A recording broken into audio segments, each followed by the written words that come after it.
Welcome back to Zoom TV and my favourite segment, the how-to segment, brought to you by United Fuel Injection, the only place to take your diesel to get it to be the best it can be. Now normally I would take you through this segment, but what we thought we'd do is get someone that knows not a lot about cars, so as they learn, you learn. So we thought we'd go to the AFL.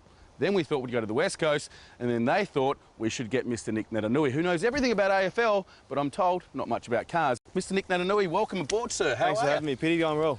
Going really well, mate. What do you think of our location? Yeah, I'm a bit confused as of why we're in the bush. Maybe you could elaborate on that. Okay, well, I'm gonna. We wanted to make it as close to the real thing as we could.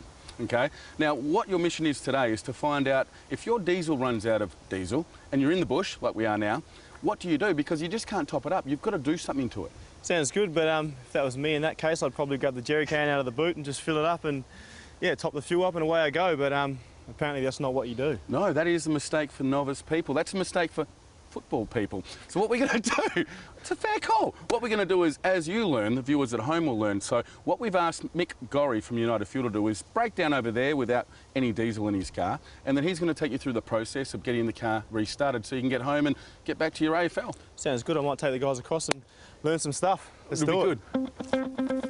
You must be Mick. How are you? I am Nick. Pleased to meet you. You too, mate. So we hear you've run out of a bit of diesel. Have you really run out of diesel, or has Aaron put you up to this?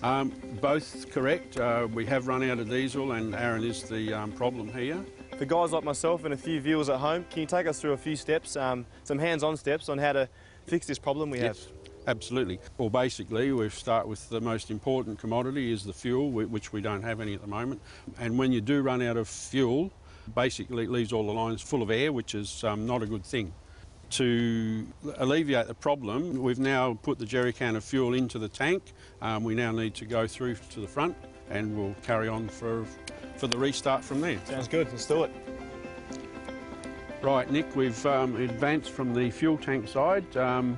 As I mentioned before, we have a hand primer here to assist the system to pump fuel from the fuel tank up into the fuel system here. So a combination of our hand primer and you on the key with the starter motor, you actually are pumping fuel up. This is a self-bleeding system, so we don't need to do anything else. Right, business end, Nick. You're going to need a pair of hands on the hand primer, a pair of hands on the ignition key to set the engine running.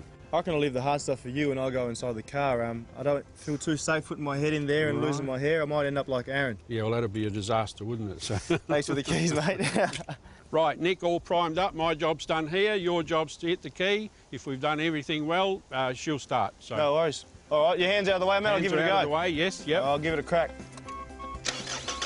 Oh, there we go. We got it going. Well done, Mick. Good stuff, mate. Great team effort. Well, guys, we learned a fair bit out here with Mick out in the bush on how to fix your car when you've run out of diesel. If you want to learn more, go to unitedfuel.com.au or follow the links on Zoom TV. I look forward to doing some more segments with you throughout the year, but for now I've got to get going, so I better get a lift with Mick. Mick, what are you doing? I need a lift, mate.